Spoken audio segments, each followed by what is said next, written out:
Delhi high court ने मंगलवार को 6 पीडब्ल्यूडी अधिकारियों के खिलाफ कोई दंडात्मक कार्रवाई नहीं करने के लिए न्यायाधीश पीठ के आदेश को शहर सरकार की चुनौती पर अपना फैसला सुरक्षित रख लिया, जिन्हें मुख्यमंत्री अरविंद केजरीवाल के आधिकारिक आवास के नवीनीकरण में नियमों के घोर उल्लंघन पर कारण बताओ नोटिस जारी किया गया था। दरअसल सत्कर्ता निर्देशालय और विशेष सचिव YVVJ द्वारा दायर अपील राजशेखर ने हाईकोर्ट के एकल न्यायाधीश को 15 सितंबर के अंतरिम आदेश को रद्द करने की मांग की, जिसमें कहा गया था कि 12 अक्टूबर तक याचिकाकर्ता पीडब्ल्यूडी अधिकारियों के खिलाफ किसी भी प्राधिकारी द्वारा कोई दंडात्मक कदम नहीं उठाया जाएगा।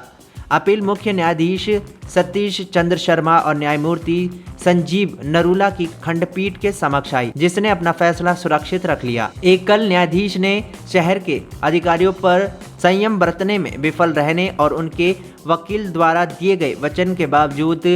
उल्लंघनकारी कदम उठाने पर गंभीर आपत्ति जताते हुए अंतरिम आदेश पारित किया था कि अधिकारियों के खिलाफ कोई कठोर कदम नहीं उठाए जाएंगे। इससे पहले वरिष्ठ वकील राहुल मेहरा और दिल्ली सरकार के स्थायी वकील संतोष कुमार त्रिपाठी ने एकल न्यायाधीश को एक वचन दिया था कि याचिकाकर्ता अधिकारियों के खिलाफ कोई दंडात्मक कार्रवाई शुरू नहीं की जाएगी। सत्कर्ता निर्देशालय ने वकील योगिंदर हांडू और मंजय मिश्रा के माध्यम से दायर अपनी अपील में तर्क दिया कि आदेश इस तथ्य की सराहना किए बिना पारित किया गया था कि कथित आश्वासन बिना किसी अधिकार के था। अपीलकर्ता का प्रतिनिधित्व कर रही वरिष्ठ अधिवक्ता कृति उप्पल ने खंडपीठ को दिल्ली सरकार के कानून और न्याय विभाग के एक कार्यालय ज्ञापन से अवगत कराया, जिसके अनुसार सभी स्थायी वकील, अतिरिक्त वकील और पैनल में शामिल वकील ये सुनिश्चित करेंगे उनके द्वारा की गई लिखित और मौखिक प्रस्तुतियां संबंधित विभाग के प्रशासनिक सचिव की मंजूरी के साथ उन्हें दिए गए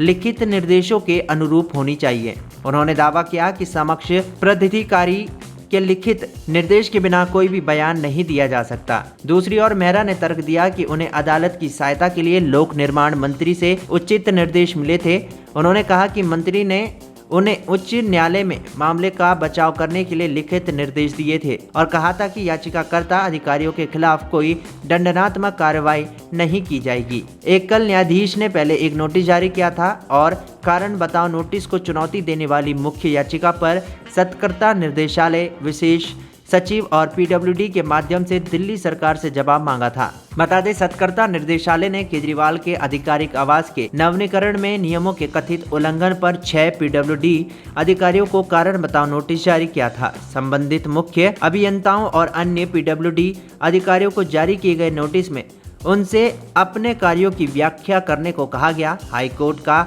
एकल न्यायाधीश वरिष्ठ अधिवक्ता मोहित माथुर के माध्यम से दायर 6 अधिकारियों की याचिका पर सुनवाई कर रहा था, जिसमें विशेष सचिव द्वारा 19 जून को उन्हें जारी किए गए कारण बताओ नोटिस को इस आधार पर रद्द करने की मांग की गई थी कि उन्हें जारी किया गया था। शीर्ष अधिकारी द्वारा बिना अधिकार क्षेत्र और सक्षमता के पूर्व चिंतन के साथ और बंद दिमाग के साथ कानून की प्रक्रिया का पूर्ण दुरुपयोग। इसमें कहा गया है कि नोटिस दिल्ली के उपराज्यपाल और दिल्ली के एनसीटी में सत्तारूढ़ दल के बीच एक राजनीतिक झड़प का परिणाम थे, जिसमें याचिकाकर्ताओं को बलि का बकरा बनाया गया था। बता दें, पीडब्ल्यूडी अधिकारियों ने अपनी याचिका में कहा कि उन्होंने किसी भी नियम, कानून या कार्यालय आदेश का उल्लंघन नहीं किया है और आधिकारिक बंगले के संबंध में किया गया कार्य पूरी तरह से उनके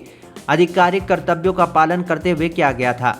याचिकाकर्ता ने पीडब्ल्यूडी GNCTD में मंत्री के निर्देशों का पालन किया और उनकी सतर्क निगरानी में लगातार अपने कर्तव्यों का पालन किया है। इस बात पर जोर देना अप्रासंगिक नहीं होगा कि याचिकाकर्ता सभी उनकी याचिका में कहा गया है उन्होंने अच्छे विश्वास के साथ काम किया, अपनी ओर से कोई चूक या लापरवाही नहीं की। हालांकि अधिकारियों का कारण बताओ नोटिस में कहा गया है कि पुरानी संरचना को बिना सर्वेक्षण रिपोर्ट के ध्वस्त कर दिया गया था और पीडब्ल्यूडी द्वारा निर्मित नई इमारत के लिए कोई भवन योजना मंजूर नहीं की गई थी। नोटिस में पीडब्ल्यूडी अधिकारियों ने अपना पक्ष स्पष्ट करने को कहा गया, क्योंकि उनके द्वारा ऐसे सभी कार्य सामान्य वित्तीय नियमों, CPWD मैनुअल और CBC दिशा निर्देशों का घोर उल्लंघन करते हुए किया गया है।